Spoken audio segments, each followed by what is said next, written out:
5:15 a.m., December 28, 2014. Juanda Airport, Surabaya, Indonesia. 155 passengers and 7 crew members are boarding an AirAsia flight on a routine hop to Singapore, one of the world's busiest airports. Air traffic controllers assign the flight the call sign Wagon Air 8501.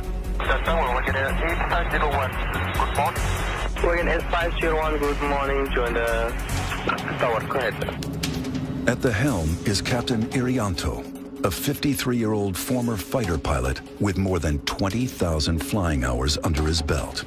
The co-pilot is 45-year-old Frenchman Remy Emmanuel Placel. He's flown over 2,000 hours.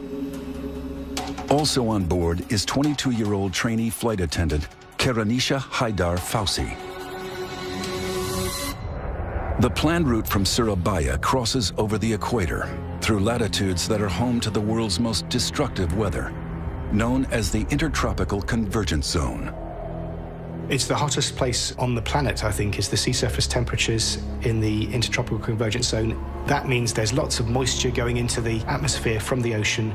Water vapor is the fuel for tropical storms. It's where the energy comes from.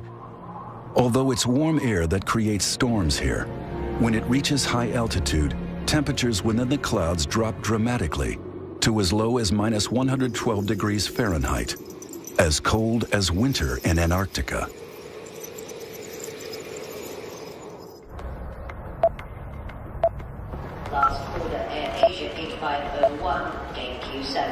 Inside the operations center, the weather is constantly monitored.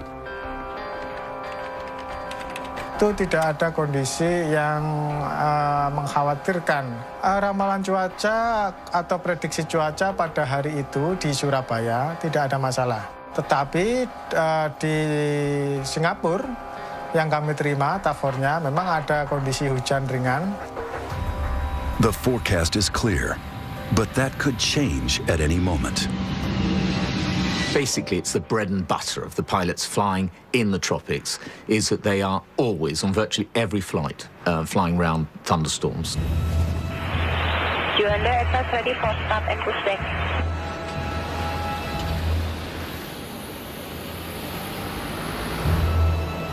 The plane is an Airbus A320, one of the most technologically advanced in the skies, and the world's best-selling single-aisle airliner. Wagon Air 501, clear to Singapore, Mike 635, level 240 initial. This plane has flown 13,500 times, covering more than 23,000 flight hours. Wagon Air 501, clear to take off.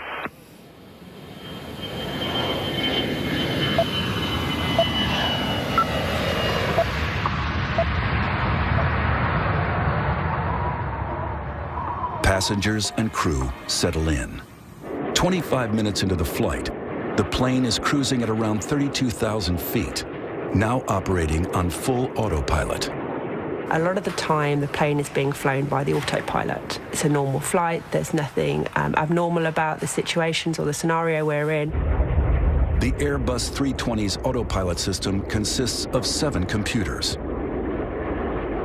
Airplanes are like computer games nowadays. There's a lot of pilots that will just engage the autopilot as soon as they're climbing to altitude and not touch it till they come home. And they can do that. It's literally that easy. As the plane approaches the equator, storm clouds are brewing over the Java Sea below. Severe storms can go from very small storms to very large, dangerous storms in a matter of just a few minutes. You can see a thunderstorm ahead of you or below you, and in the very few minutes you take to get there, it could have climbed several thousand feet above you.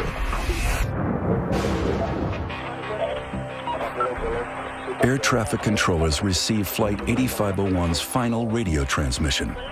The plane requests permission to take a left turn and climb. Air traffic control will know where other aircraft are, and they either allow you to do the turn or they don't. Sometimes they may delay your turn until another aircraft has passed. Several nearby aircraft have already changed course to avoid flying into the heart of the storm. Some of them deviated to the left, there were some deviated to the right, some flying higher. With so many flights in the same airspace, air traffic controllers deny 8501's request to climb above the storm. To be denied a climb, very normal. It happens on virtually every flight, because there you'll be passing through aircraft flying in the same direction as you, because it's always better to fly through weather than it is ever to hit another aircraft. With the possibility of severe turbulence ahead, the crew face a critical decision: to stay on course or change direction. This aircraft was the only one at 32,000 feet at that time. The other aircraft flying around the same air routes were at 30 to 38,000 feet. This animation shows the flight path of the plane's final minutes, halfway into its flight to Singapore. At 6:16, radar data records that the plane is cruising at around 32,000 feet. Seconds later, still cruising. But then, the plane deviates from its course and turns left. You would have been flying it with the autopilot, and so you put changes to direction by turning a knob, as opposed to actually flying it with the joystick. The 155 passengers on board have no clue that they are just 2 minutes from disaster.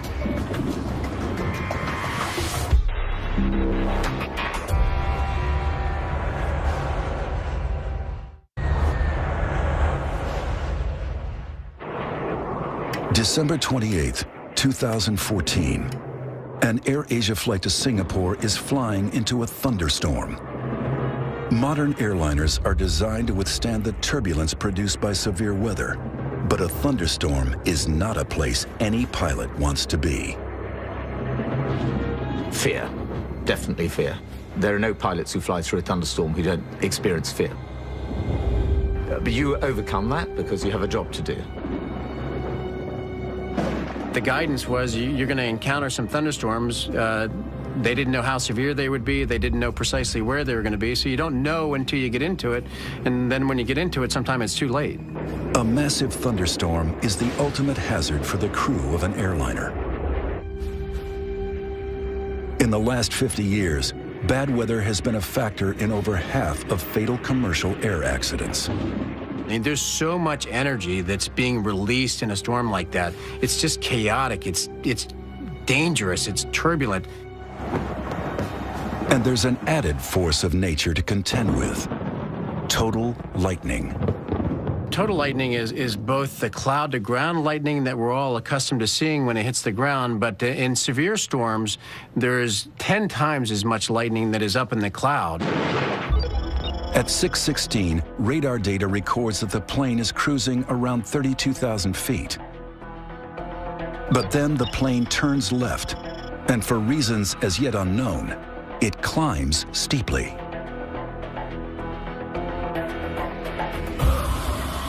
It would be dark, there would be lightning. The rain would be very noisy on the airplane, you would hear it. The aircraft can shake, the instruments can become blurred as your head is shaking, the eyeballs literally shaking in your head. The responsibility is awesome. You've got the lives of many people on board.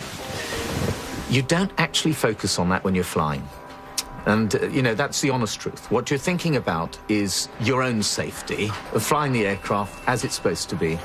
And if you look after yourself, you're going to be looking after everybody else on that aircraft. And it's not just the pilots that are pushed to the limit. When a plane enters severe weather, it will be exposed to forces all around the aircraft, which are pushing it in a particular direction. And that can be torsional twisting and unloading and loading stresses on the airframe.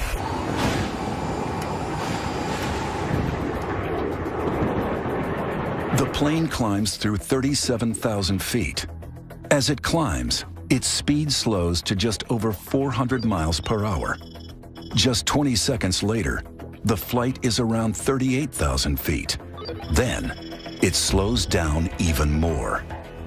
At 6:18 a.m., the plane goes missing from radar.